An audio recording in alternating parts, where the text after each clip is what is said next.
While developing a verification mindset and understanding how to approach content is essential to carrying out an effective open source investigation, these skills alone can only get you so far.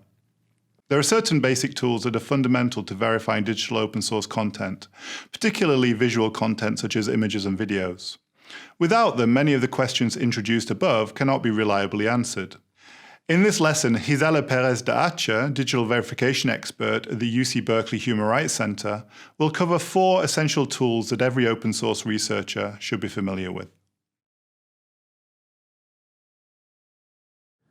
Often the first question that open source researchers face when analyzing a new piece of visual content is, has this image been published before? Has it been taken out of context? If so, when?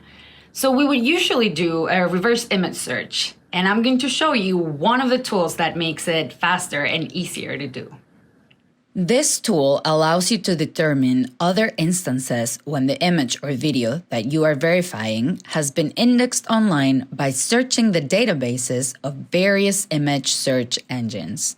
If you can identify previous example of this image or video online, it means that you're dealing with an old piece of content. The Invid plugin discussed in detail in Course 2, as well as in the guide linked in the resources below, allows you to search multiple databases for a particular image in just seconds. Metadata refers to the data that describes other data. In the case of images and videos, metadata can sometimes provide very valuable information for verification.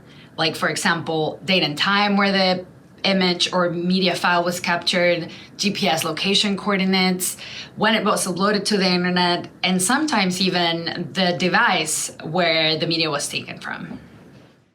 There are many free tools that allow you to view EXIF data, which is associated with image files or the metadata contained in video files.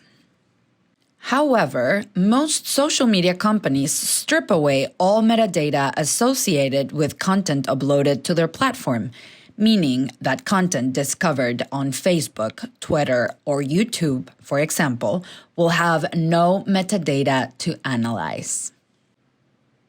Only when receiving content directly from the original source is metadata likely to prove useful. For photos or videos that have been uploaded to social media, a very useful tool is upload date and timestamps. You can see the timestamps here. These provide a record of when a photo or video was posted on the platform. It's very useful to figure out when a particular event possibly took place, or also to assemble an approximate timeline of multiple posts related to the same incident.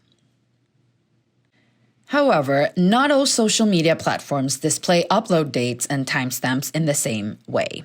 The timestamp that you see depends on which platform you're viewing the content in. This is very important. Say you're a researcher in Berkeley, California, viewing content shared in relation to a recent event in Hong Kong. The timestamp that you see may be misleading.